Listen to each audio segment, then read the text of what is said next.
to the First Unitarian Universalist Congregation of the Palm Beaches. I am Barbara Hatzfeld, and I'll be your service leader this morning. This is a very special time of year. We are in the Passover season, and it is Easter Sunday. Both of these are part of our traditions. Today is a Jam Justice Action Sunday to add to all that. Our progressive, welcoming, inclusive, and judgment-free congregation is a liberal religious community of diverse and free-thinking individuals. We come together to seek truth, spiritual growth, and social justice. As people who learn, love, share, and serve together, we welcome all into our family. Now Larry Starver will share an opening reading.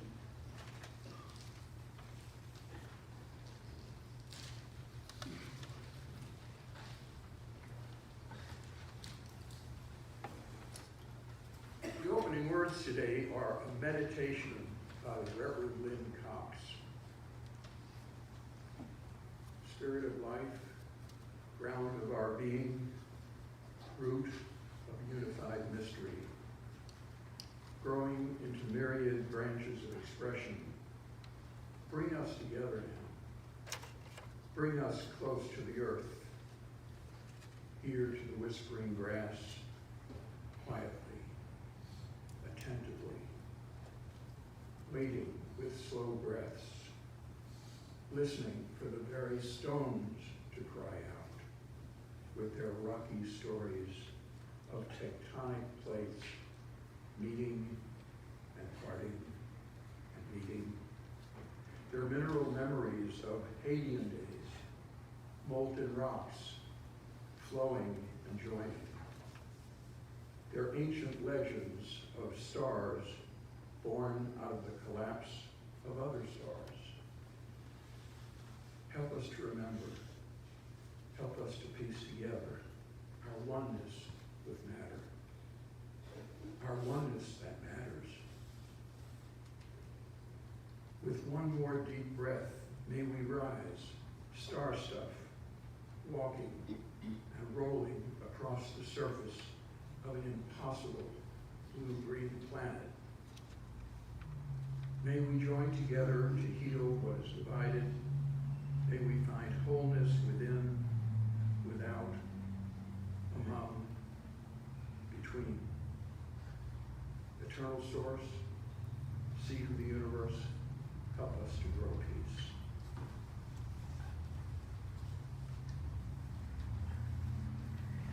Thank you, Larry. At this time, we're going to light our chalice, and Judy Bonner is going to do that for us. The flaming chalice is a symbol of our faith. We invite you all to stand as we sing together and remain standing for our affirmation.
This is totally voluntary.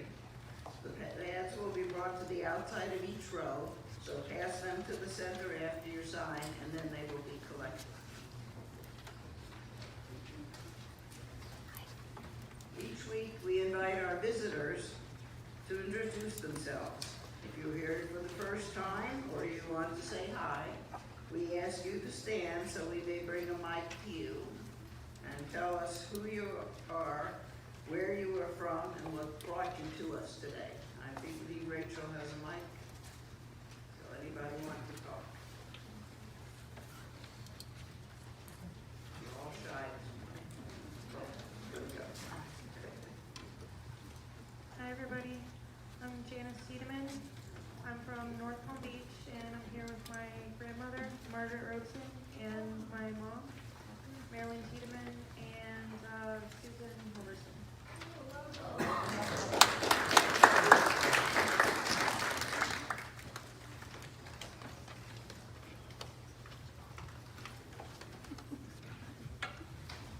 Good morning. My name is Susan Bolu. That is my daughter, Rachel Melcher, and I'm here with the rest of her family, my lovely grandchildren, and wonderful son-in-law.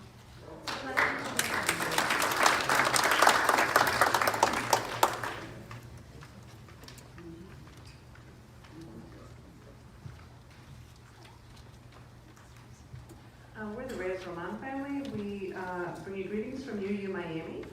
My husband Gustavo, my name is Raquel, this is my nephew Gabriel, and my daughter Earth. And we're friends with David, Desi, and Faith from, they used to be our neighbors in Miami.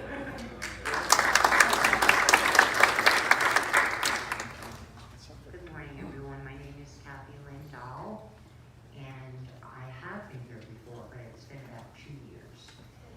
And on this Easter Sunday, I wanted to come to this particular church because it's moved me more than other churches, and I feel at home here, even though I haven't been here for a while. Is that everybody? Thank you so much, everybody. So at this time, David Troutman will share a story for all ages.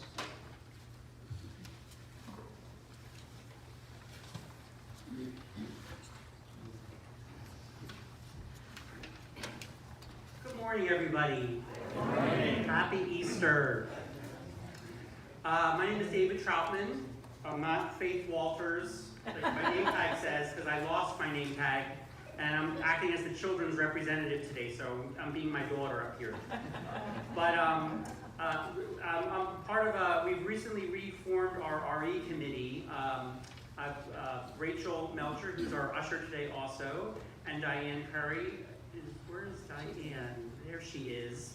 And I are working to hire a new RE director and get the program going. Also renovating our space. You may have seen over across the way some furniture's leaving. There are paint chips up on the walls. We're going to be renovating the space and making it ready for a 21st century curriculum. So keep eyes on that. One of the other things we've started is a monthly Family Fun Friday on the third Thursdays of the month. We just had our first one this past Friday. It was Eggapalooza Part 1. We had quite a number of families and some congregational members come for a potluck, Passover-inspired potluck, and Easter egg decorating. We decorated 112 eggs. Didn't think we were going to finish, but thanks to our kids who should stand up, Graham and Elaine over there, Faith was there, Max and Lila were there, and Chloe was there. Chloe here today? No. But some of the kids weren't there, like Elizabeth was not there, but Elizabeth, there are things you're going to be doing today with the eggs, so, and then the other kids that are visiting. So, get ready for that. So at our Eggapalooza, we did decorate a lot of eggs, like I said. So today's story is about eggs. It's called The Easter Egg We Need. Mary Magdalene confronts Caesar. Many people know who Mary Magdalene was, maybe not some of the kids. But she was a first century Jewish woman who followed Jesus. She had been named the first apostle, or the apostle to the apostles, because she was the first one to proclaim the Easter story.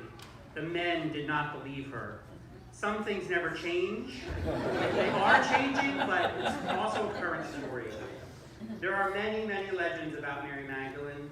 Just like so many other legends and stories and myths, the truth of the legend is not dependent exactly on historical fact, but the internal truth of the story. So it doesn't matter whether it actually happened. Its truth is true enough that it has meaning, and we can tell the story again and again. So, legend was that it was Mary Magdalene staged a protest in the court of Caesar in Rome.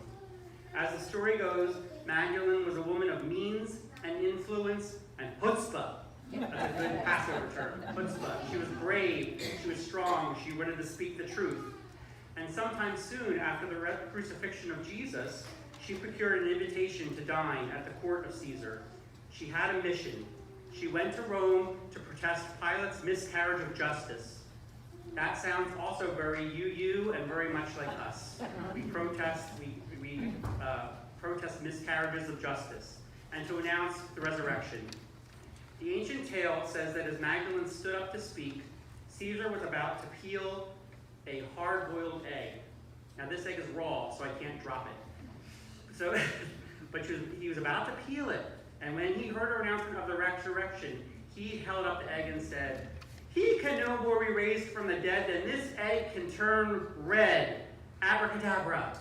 And there, in his hand, when the egg turned red. This one's hard-boiled. We will be eating it later. Now this story may not be a story with historical weight, but it does account for the Eastern Orthodox Church icons of Mary Magdalene is always holding a red egg. It's the color that Eastern Christians dye their Easter eggs. Today is a reminder that God can always do something entirely unexpected, and we should all invite unexpected things into our lives. So imagine if Easter preachers and all the rest of us had the chutzpah of Mary Magdalene. That would be as unexpected as this red egg. And that's the Easter egg we need. And I think the UUs could go with it because it's natural for us today to get our message out with chutzpah, speaking the truth, being brave. And I think we should do a hashtag campaign around Easter called #RedEgg for our social justice issues. So kids, we're going to be talking a little bit more and sharing our brave stories when we go over to class. So we'll do a little more in a little bit. Thank you.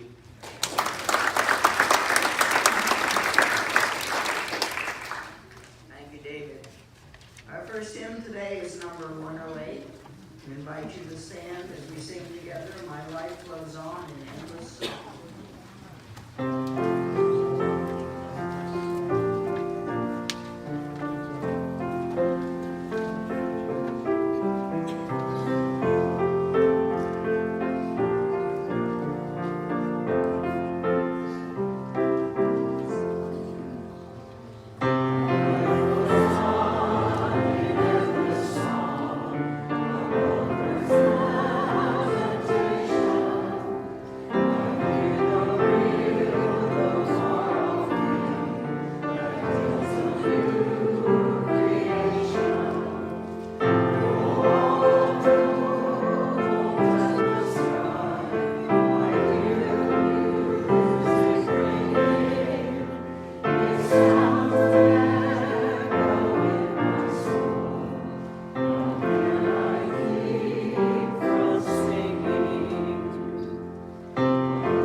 Social Justice Minute.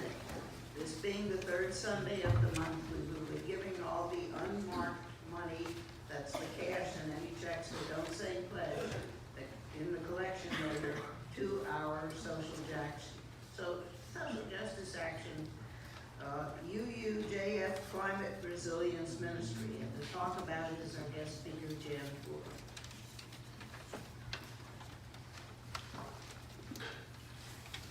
We just sang "My Life Flows On," an endless song above Earth's lamentation.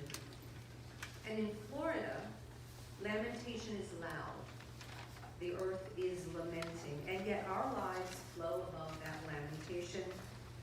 And that is not true of the Floridians on the front lines of climate change, who are lamenting the flooding in their neighborhoods, the death of their neighbors from extreme heat, and the destruction of their homes and trees by more intense hurricanes fueled by warmer Gulf of Mexico and Atlantic waters, warmed by a climate changed by human activity. It's also not true of people with power plants and industrial sites in their neighborhoods who lament the fear they feel when hurricanes come and extreme precipitation that can move toxins in their neighborhood closer to their homes. And so the UUJF Climate Justice Ministry works in Florida's low-income communities of color that are experiencing these issues. UU Justice Florida is a state action network that works to raise the voices from these communities. To do that, we support community leaders from these neighborhoods to represent their communities at the Florida Interfaith Climate Actions Network annual assemblies, where they find allies, and to Tallahassee for UU Justice Florida's legislative days. This year, UUJF offered travel assistance and lodging to 5 people from these communities and held a press event on the steps of the Capitol that was covered on the evening news. This amplified their voices, amplified their concerns, and the community leaders were then able to speak with their legislators one-on-one about their concerns. If you're able to support this work, donations will be used to fund travel and lodging for leaders from low-income communities of color on the front lines of climate change to attend Legislative Day 2020, which is tentatively scheduled for January 27th, 2019, and you are all invited. 2020. And the Florida Interfaith Climate Actions Network Assembly in 2020. And you're also all invited to them. Thank you.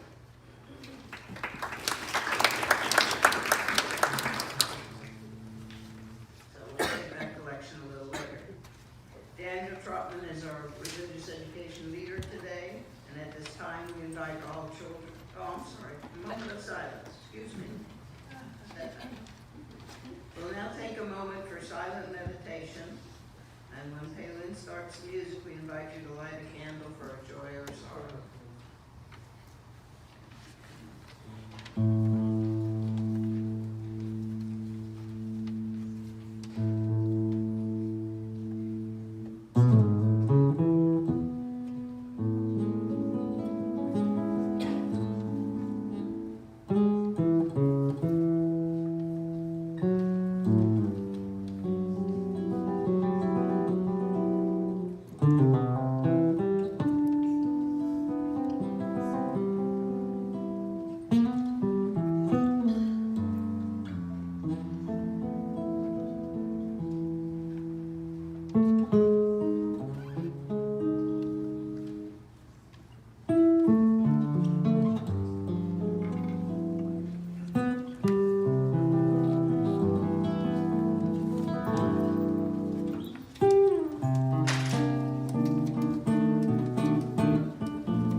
children to attend our registration class. So please come join Dan and David in the front, and he will be walking the class. We invite everyone to join together as we sing the children out.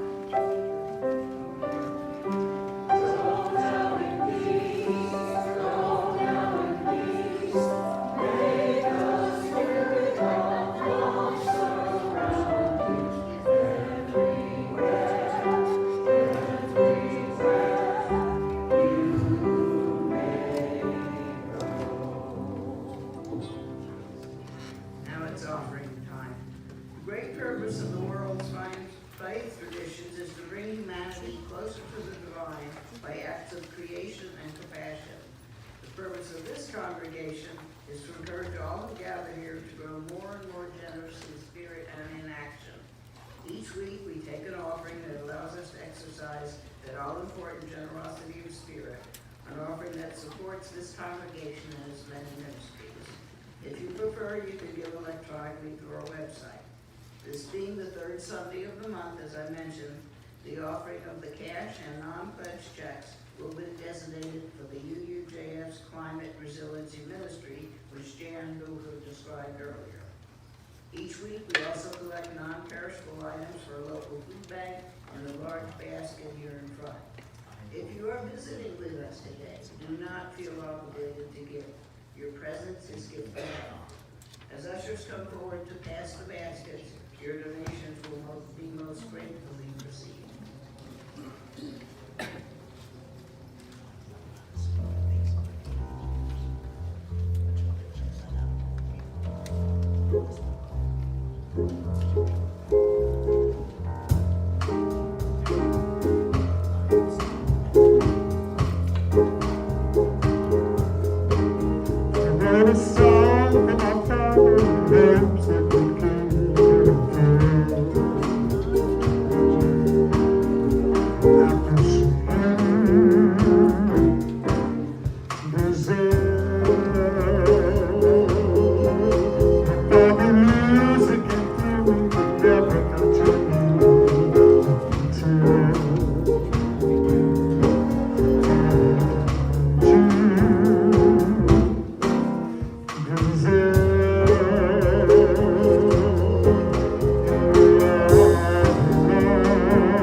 So good morning and happy Easter Sunday. Good morning. I'm really happy to be here.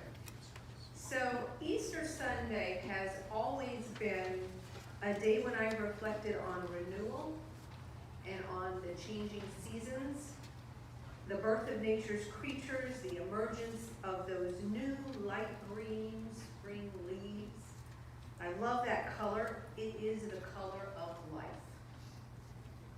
And these days, as I read about and I reflect on late or early blooming flowers, species migrating to new habitats as the climate changes, I can't help but relate to those couple of lines in the Nicene Creed that say, "For our sake, he was crucified under Pontius Pilate. He suffered death and was buried and rose again on the third day." And I wonder if the metaphor of Christ's suffering at the hands of people, dying at the hands of people, and rebirth made possible by a sustaining force greater than ourselves that animates the interdependent web of all existence of which we are a part, is a metaphor for what we have done and hopefully we may be able to do for our earth.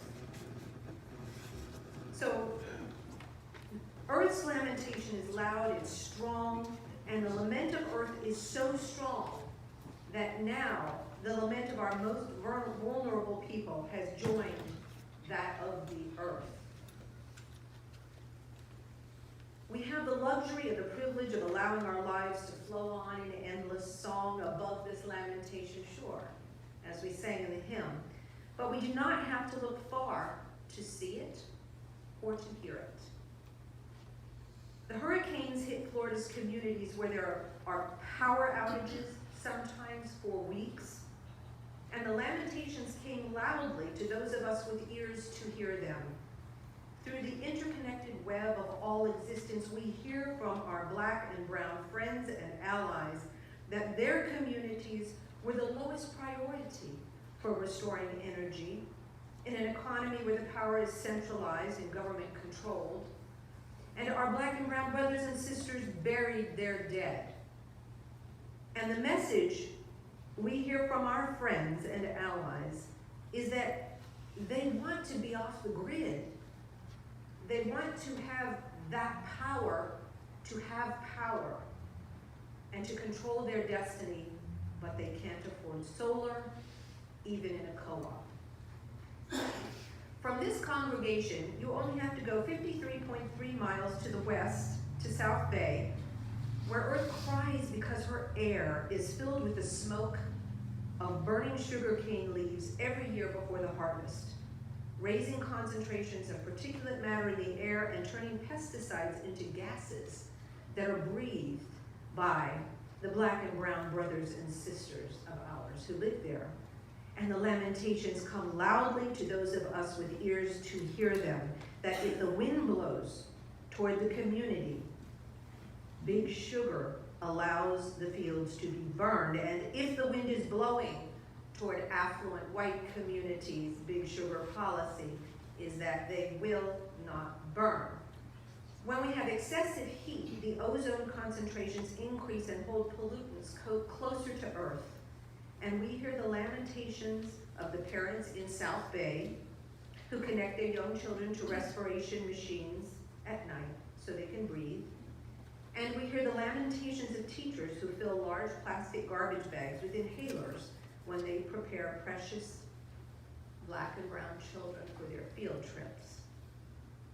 And the message we hear from our brothers and sisters an hour's drive from here is that green harvesting would prevent the burning that is making their children sick, and it would create jobs as well.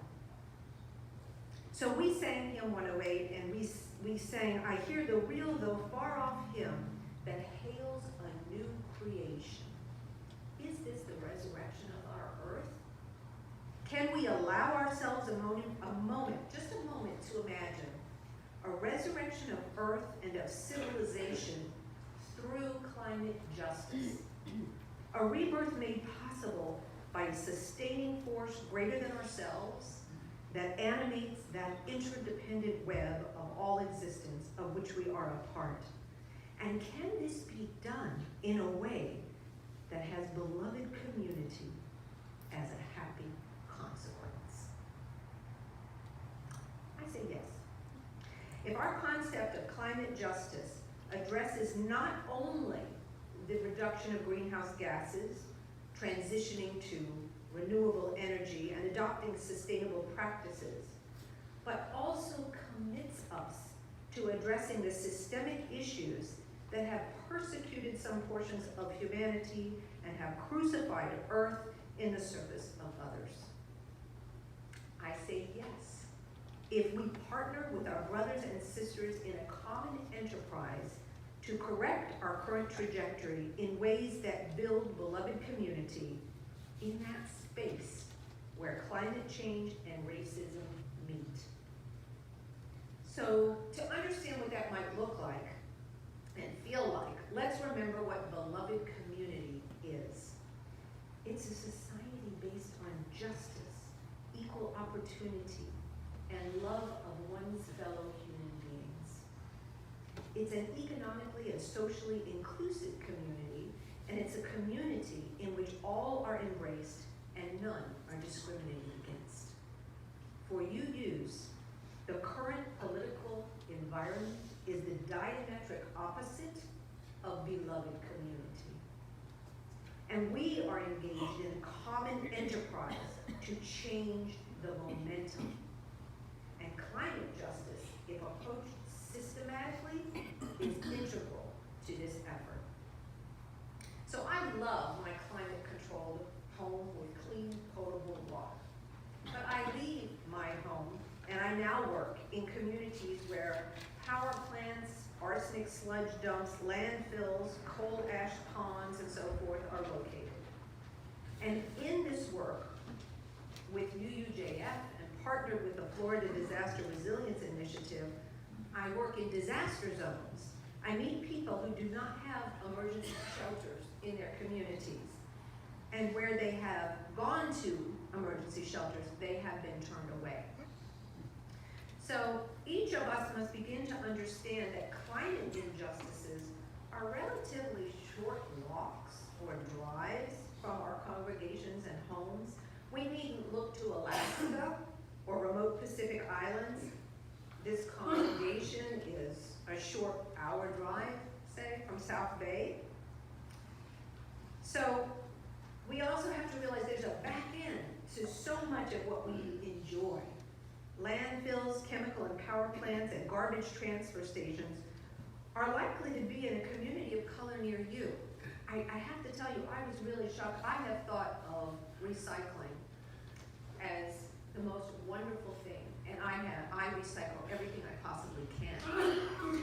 I was in a community where the containers are repaired that are used for recycling, and there's stagnant water in them, and there are mosquitoes in them, and there are rats near them, and the people who live in the houses near them are really very close to it.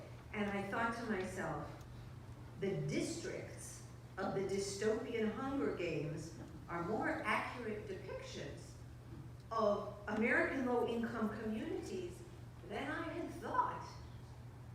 And the environmental pollutants that we as a society have concentrated in those communities become greater threats when areas that never used to flood do now. And when we have higher winds than have ever been experienced before, that can spread those pollutants and carcinogens, chemicals from industrial sites that are located conveniently in those low-income neighborhoods. So our collective failure to reduce greenhouse gases has made it necessary to address climate chaos.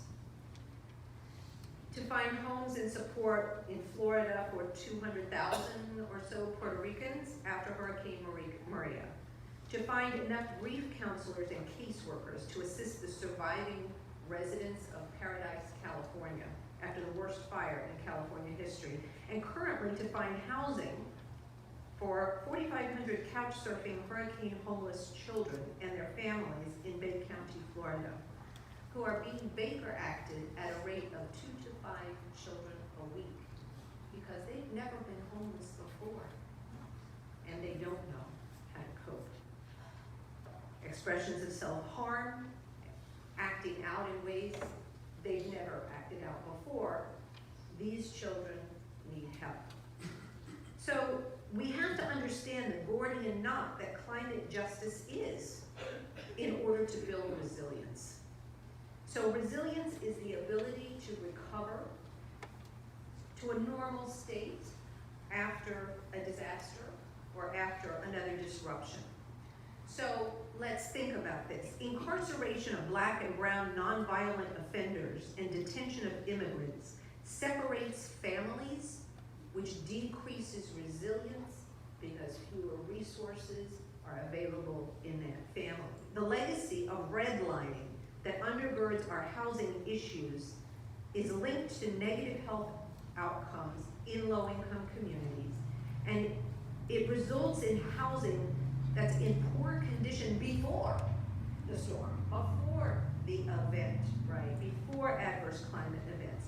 So this is not resilient. So this is when we walk, when we drive through areas, low-income areas where Hurricane Irma hit in Southwest Florida, there are still tarps on those roofs.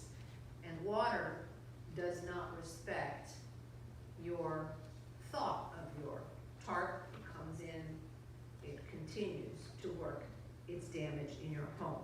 So climate justice is no longer white environmentalists marching to protest for greenhouse gas reduction.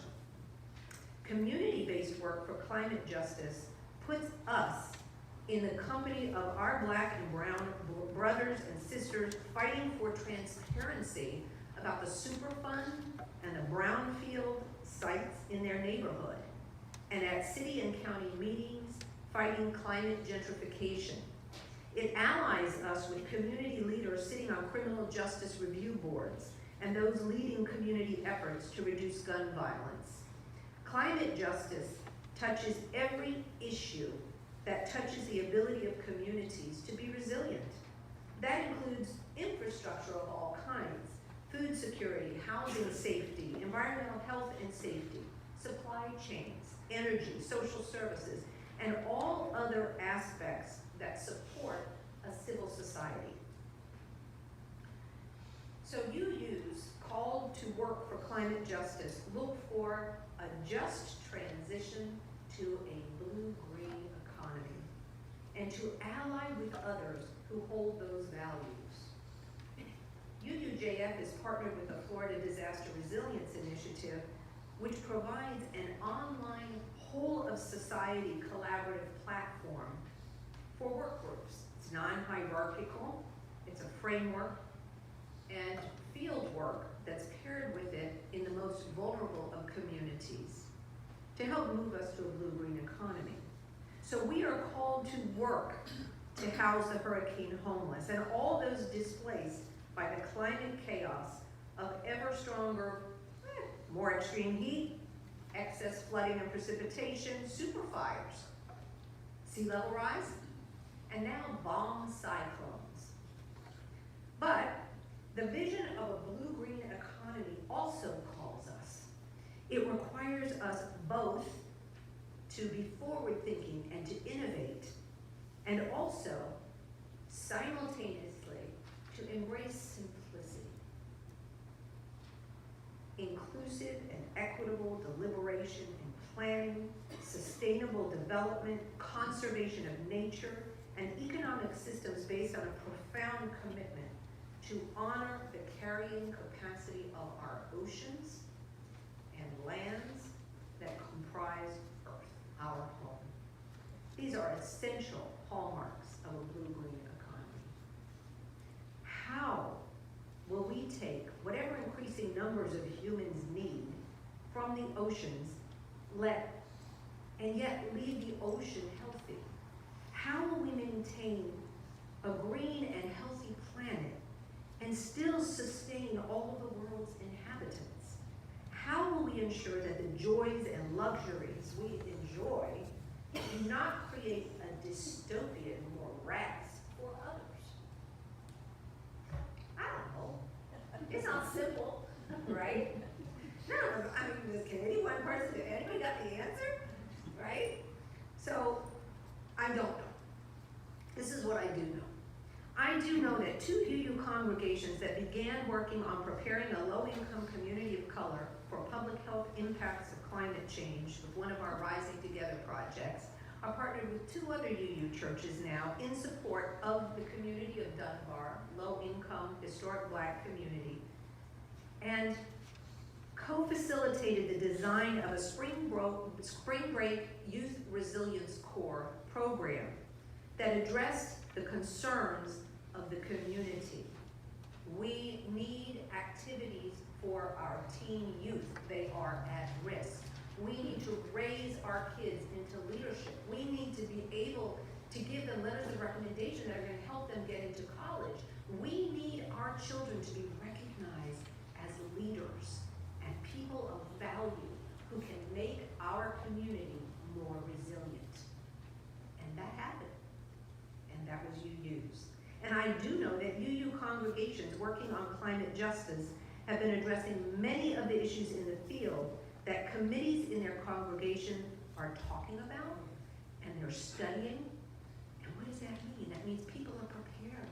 People are preparing. The dialogue is there. The awareness is there.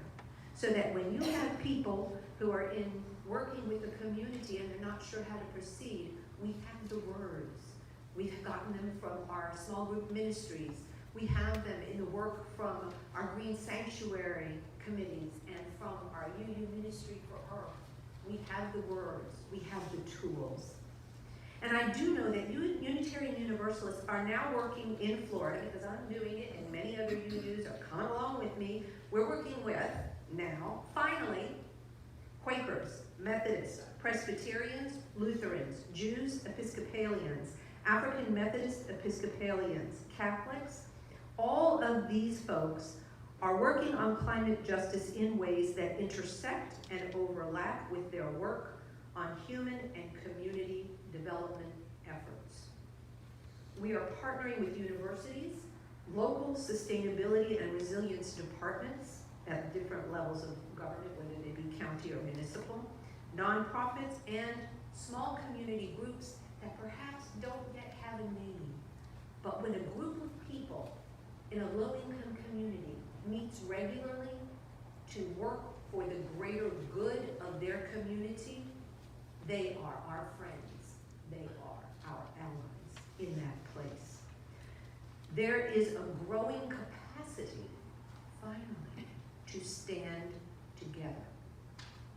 So it's time to drop the outdated idea that climate justice is about hockey stick graphs and elevator speeches on greenhouse gases, about driving hybrid and electric cars, conserving energy, or getting solar. Yes, it is that, yes.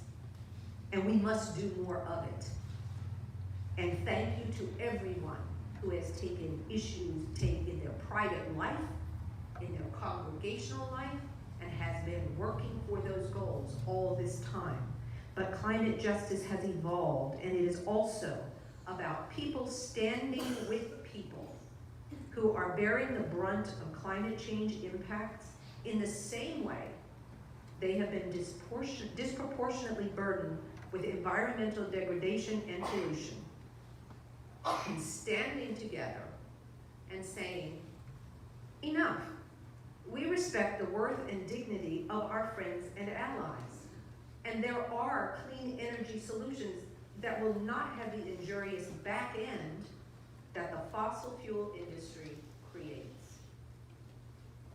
And in standing with the most vulnerable people in their struggles to defend their right to life itself, their right to clean water, and their right to clean air, there, in that togetherness, that is where we find the frayed strands of the web of all existence.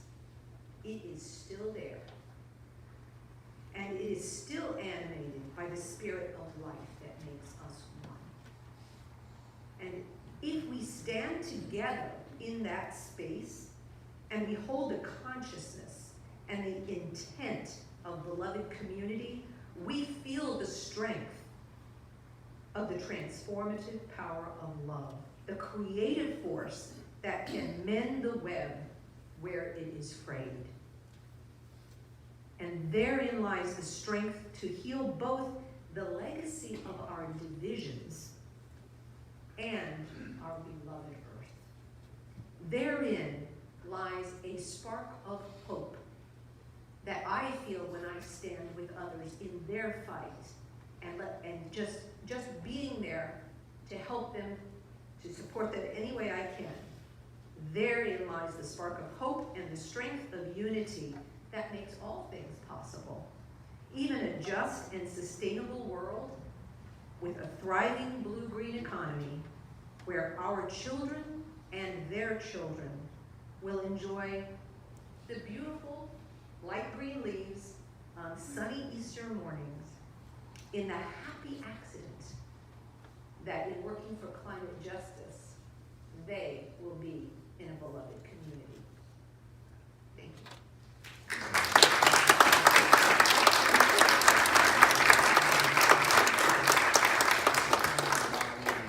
I want to remind everyone to look at this week at first review on your order of service. And our JAM committee meeting will be at noon today, so we invite everyone to join us to talk about ways this committee can move forward on this issue and others. Our closing hymn is number 131, Love Will Guide Us. So we invite you to stand as we sing together.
Charge the people $1.50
Remember to be a blessing to everyone you meet.